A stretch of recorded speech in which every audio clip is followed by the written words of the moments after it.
Good evening. Welcome to Defacto Review, a weekly in-depth analysis on the news and current affairs here in Mongolia from our commentator and economist, Jargal Defacto. Good evening. And I'm Namsredzint.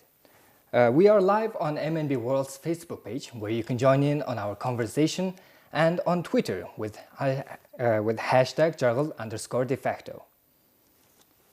Today on our program, Mongolia's potential inclusion in the Financial Action Task Force's grey list will be decided in October. The President of Mongolia suspends judicial power. The Mongolian Non-Profit Legal Entities Act could change the landscape for NGOs. And on to our first topic. Mongolia is currently subject to the Financial Action Task Force, or FATF's monitoring process, as part of its ongoing global effort to combat money laundering and terrorism financing. Mongolia's potential inclusion in the FATF's grey list will be decided in October 2019. Mongolia has implemented 6 IMF programs since joining the International Monetary Fund in 1991. Currently, Mongolia is implementing an extended arrangements with the IMF under an extended fund facility program to support the country's economic reform. However, there is now a delay in subsequent funding for the program. And on to our question. What is the reason for delayed IMF funding? Well, first of all, as you said, we are the 6th time under this IMF program. Yes. You know, it gives me sometimes thought that if we have this assistance, emergency assistance, from IMF 6th time now, for last 30 years, I think the governance capacity of managing our economics is under question. For this time, the question was arriving, as you said, whether they will continue or not that 6th time program. What happened was the conditions of that assistance was 2 things. First, to make healthier the banking system of the country. For that, they required to make asset quality report, which they did. Mongol Bank said that all commercial banks, some 15 of them, got that already, the report, everything is okay. But the second condition is not to check. The first condition, I was talking about the asset report, right? According to that report, all commercial banks, in particular 6 of them, needed to increase their equity capital, which they said, yes, they did. Mongol Bank said also they did. But the second conditions of IMF was where the money come from. Does it reflect international standard? Does it follow all Mongolian laws, international best practices? Here we have that bottlenecks. And IMF says that if it is not done, they will not continue with the help, which is consisting of, total help is a $5.5 billion. $500 million that is coming from IMF already here, but the remaining $5 billion is the question. So that's the possibly it can stop that IMF program. But some commercial banks have raised their share capital, but they're refusing to, show where the source came from. So why is the investigation of this capital being refused by these banks? You see, Mongolia made the forgiveness tax forgiveness law, 2007 first, the second 2015 in August. According to this law, if company, whoever, reports their income, that they have not paid tax, whatever income they report, they will pay tax, no questions, and the information will be secret, confidential. That's the Mongolian state promised, and it caused some 8,000 people, 8,000 plus people, 8,794 person in 25 1,000 companies, 448 citizens of persons without citizenship. Total 33 trillion tugriks came to the economy. And it's more than the economy itself. Our total economy per year is less than this 33 trillion tugriks. So much money came to the economy, which probably all these buildings going on, everything, you know. And but however, the commercial banks' equity capital should not consist of the money, the origin of which is not clear. Because commercial banks is to be very healthy. For that, it should not be based connect with any possible money laundering.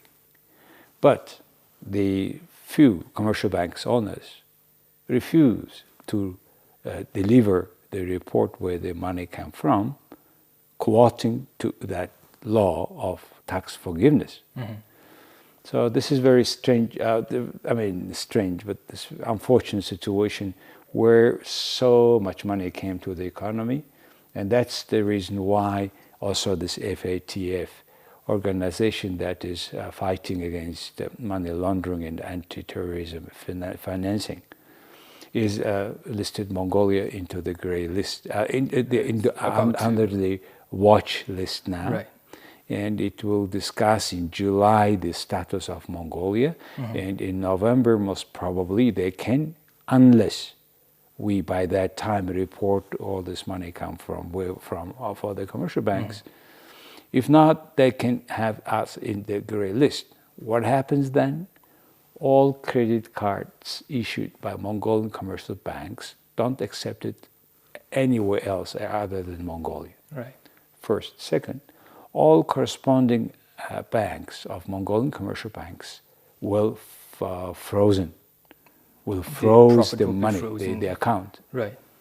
What does it mean? That means if we will travel, and then we need to have a cash with us, and that will cause immediate pike in demand of dollars, and it may be, increasing the rate. Currency will be. That would be maybe 2-3 times more than current 2,500 for $1. So this is a really serious danger for all Mongolian citizens, just because few commercial banks, few owners are refusing to disclose the source of money that come for their equity capital. And since so much is at stake, can't the government take initiative and maybe forcefully investigate these? They should do it, as otherwise every Mongolians will suffer from that. And Mongolia was once in this gray list in 2013. But 2014 we came out because we have done some things we have promised, and also with certain conditions, which we have not completely fulfilled by now after 3-4 years, because no corruption cases got penalty. Right. So that's a very serious case. Mongolia keeps staying in the corrupt countries list, number 98 with 38 scores out of 200 countries. That's already a problem. It stays there. And there's no criminal case where they got the people were punished. There were only 2 cases that went finally to the court. They got they got penalty. But these 2 criminal cases, which is connected with Mongolian Airlines, MIAT, and Civil Aviation Authority, 3 officials, they finally disregarded by the Supreme Court because they found that the underlying courts have used the related laws in the wrong way. So finally these people were released, and it's like nothing had happened. Like many criminal cases related to high-ranking politicians, I keep staying there, That's why Mongolia is going to be most probably in this gray list, unfortunately. unless this government really can take substantial, serious, drastic measures immediately. Okay, on to our next topic. Mongolian President Khepa issued a decree to suspend 17 judges from the Supreme Court, the Ulaanbaatar court system, and district courts. Some people believe that this is the beginning of a cleanup in the judicial branch, while others say it's a political play. And on to our questions. What is your opinion on this, and what does the suspension of these judges mean to the public and also the government? Well, our justice system is limping, that's clear. People are not happy. Many criminal cases are disappearing slowly. Even worse, many criminal cases related to corruption are now disregarded because the time to pursue is finished. It's absurd. And in many countries, corruption-related criminal cases never terminated. So Mongolia is terminating. That's why we believe, and in many cases it proves that we are right, that the justice system, court system, is to be completely reformed. And we hope the 17 judges' suspension is in that direction. Though we have one cautious approach to this point, where this time this decision is made by the advice of the Security Council of Mongolia, who advised the Supreme Court, who is to make decisions about the suspension of the judges. Right. And they said, because we have by the way, they have made these changes into the law as additional conditions. Before, there are certain cases how to suspend or the judges, right? Then they have added in March this year new clause. It can be also suspended by the advice of National Security Council, where only 3 members are, who is the President, the Speaker, and the Prime Minister. But so these 3 guys, are these grounds for suspension actually acceptable? Like, what are they based on? These cases have rather more facts than less, because 7 of them has to do with salhit, this is salhit mining of silver in Tondukobi Aimak, where they're a very interesting case. The 3 Mongolians had the license for that silver mine, and one is now later approached to court because the other 2 had forged his signature, and then they took that whole license right to themselves. He went to the court, and at the 3-level courts, they proved that this is really what had happened. So the court decisions took the license, put to that 3rd person who had sold whole company to a Chinese company, the license altogether. Right. But later on, it found out that many judges at different levels were involved. They have approved something that had not happened. So that's why the current speaker, Zandan Shatar, went to the mine when he was the head of the cabinet, the secretary of the cabinet, and he arrested the certain persons, and the state took over that license. So after these dramatic things, he said, Zandan Shatar, that there is a proof these people were involved in the judges were involved in this case. So that's why the 7 of them out of the 17 are involved with this case. Others are also involved in the wrong decisions of the court. So that's one thing. But however, there is a second list of 8 judges who is still to come to the National Security Council, because this 8 judges list was proposed by 5 parliament members, including Mr. Lobolt, Batzandang, the current Oyung Yirden, etc. There are 5 members, and they refer to the cases of Zorig murder, where the people were under torture, accepted their under the torture, they accepted the case, the claim, and it turned out it's wrong. And so these 8 judges are in the second tranche of judges list to be suspended by the president, hopefully. So all this show that still Mongolia justice system is corrupt. We need to change. But only problem is, what if this trio of National Security Council members do something similar against the judges who are doing honestly their jobs? Where is the guarantee that they will not do it against those honest judges? Hope they are, if they are bringing the issues related to these people themselves. So that's a public concern. Right. And as you said, that 8 of these 17 judges are suspected for being involved in the mining project. However, a parliament spokesperson has denied these allegations. Although it has been reported that the Independent Authority Against Corruption is investigating some of these judges, there has been no official report regarding the matter published on the IAAC website. Some of the members of the public are concerned that the move is purely political and the pursuit of justice will eventually fade away. What are your thoughts on this one?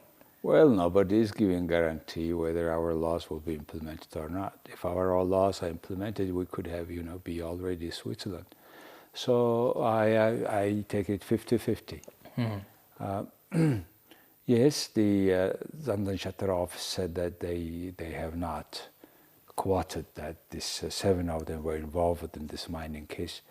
But however, the whole point is anti-corruption agency, if they are investigating some of them, they need to report to the public why they are investigating judges, because it's so important matter of interest of public that we want to know why they are arresting judges, under which ground, why they are not reporting to the public, why they are not doing a press release.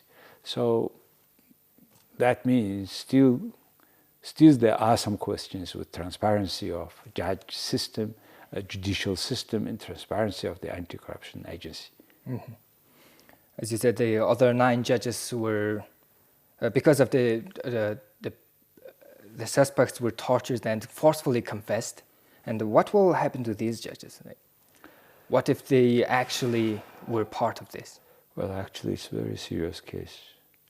If the whole judicial system made people confessed under the forceful torture, like in 30s, we have some 30 to 40,000 Mongolians were killed under this repressions, the scheme created by Stalin in Russia. In Mongolia, we have lost 30 to 40,000 intelligent Mongolians who have also been under the torture, forced to confess that they are spies of either Japan or Germany, or all they call it imperialist spy. So under this terrible system, we have lost so many lives, and it should not be repeated here now. So this the very case that 3 persons were tortured and confessed that they have killed Zorik, which turned out wrong, which is not true, which turned out not true. That's a very serious case. So the Mongolian public seriously watch all this, whatever you call, but we seriously watch what will happen with these 3 persons. If we had a penalty law, this capital penalty law, right? The capital punishment law, then these 3 people could be already killed. But thanks to not having that capital punishment law, these 3 people are always sitting in the prison, which later on we have discovered now, the current power has discovered now that these people are innocent. Terrible situation. So it is the time test of judicial system strength and honesty in Mongolia. I see. And on to our 3rd topic. The state of Mongolian civil society organization development is a risk in terms of capacity and strength. Researchers have stated that the proposed law on non-profit legal entities seem to put civil society organizations at risk. Civil society is the foundation of a democratic society. So the first question is, the Non-Profit Legal Entities Act would replace the existing law on non-governmental organizations. What potential risks are these laws pose? Well, you know, any laws in a democratic society should not forbid the people to do any activities which are unless forbidden by law. The same thing with this NGO law. First law was in 1997, and now they want to make in 20 years to make another amendment to this law, citing that, for example, they need to make clear which is the non-profit or non-government organizations, and what they can do, what they cannot do, etc. That's the new provisions of that law says. Also, they want to make clear the financing of the NGOs. So just under these two circumstances, they can do so many things. Mm-hmm.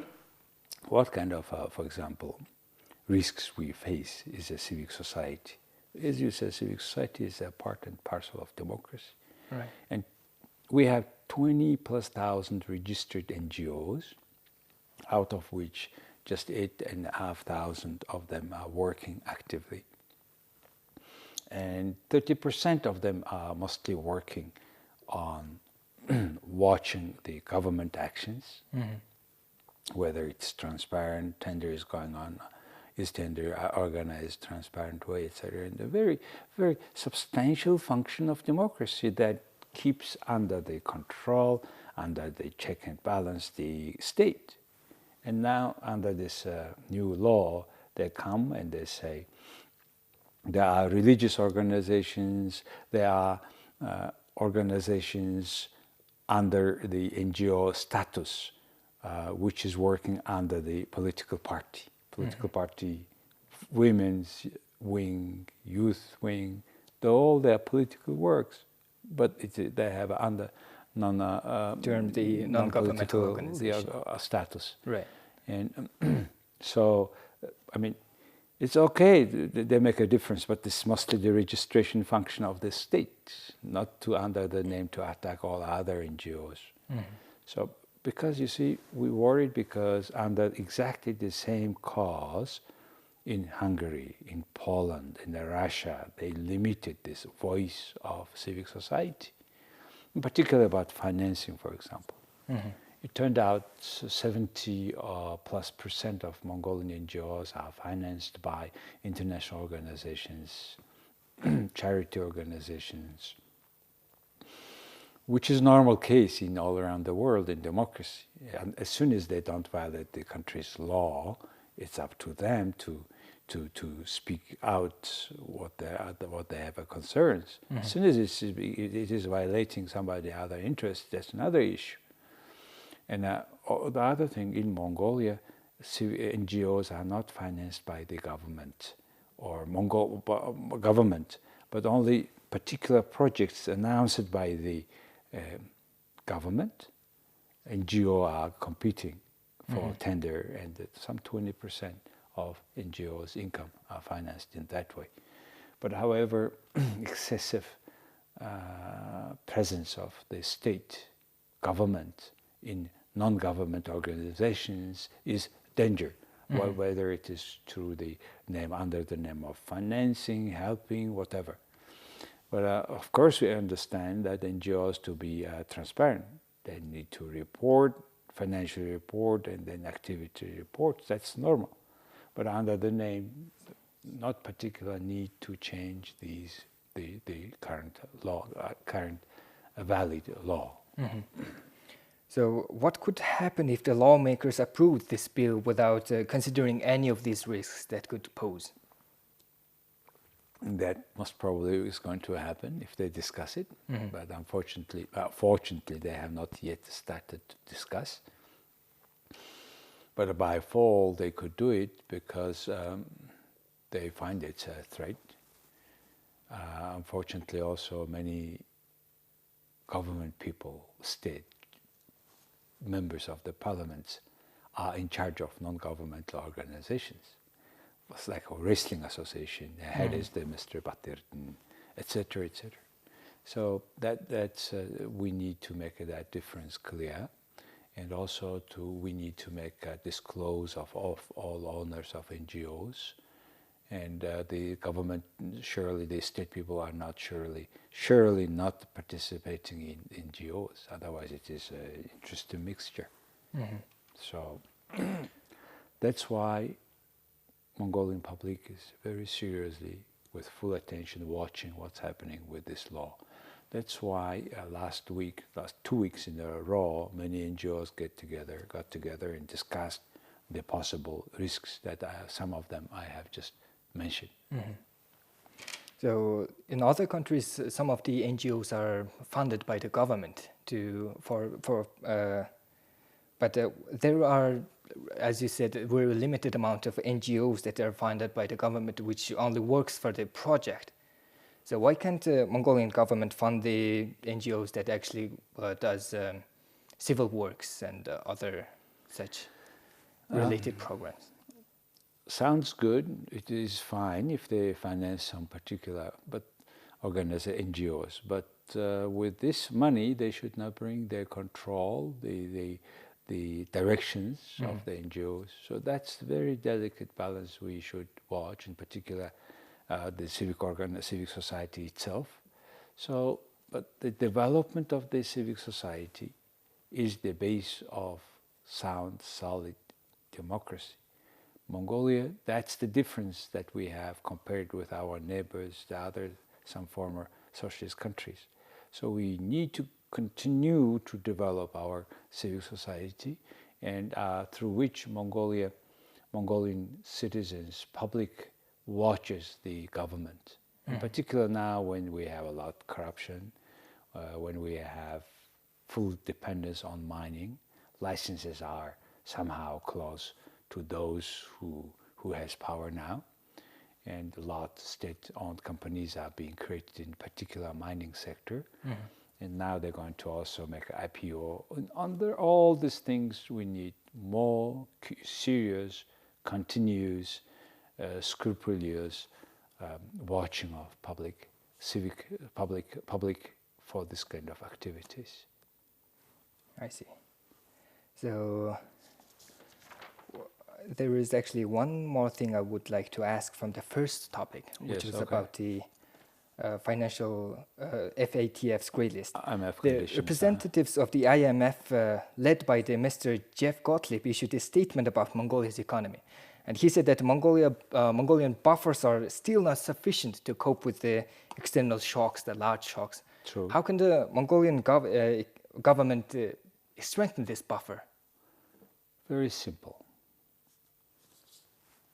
Fight corruptions, punish those who is corrupt, get our money back, started from the land of Ulaanbaatar, which is in the bogged mountains, in each valley, all corruption houses.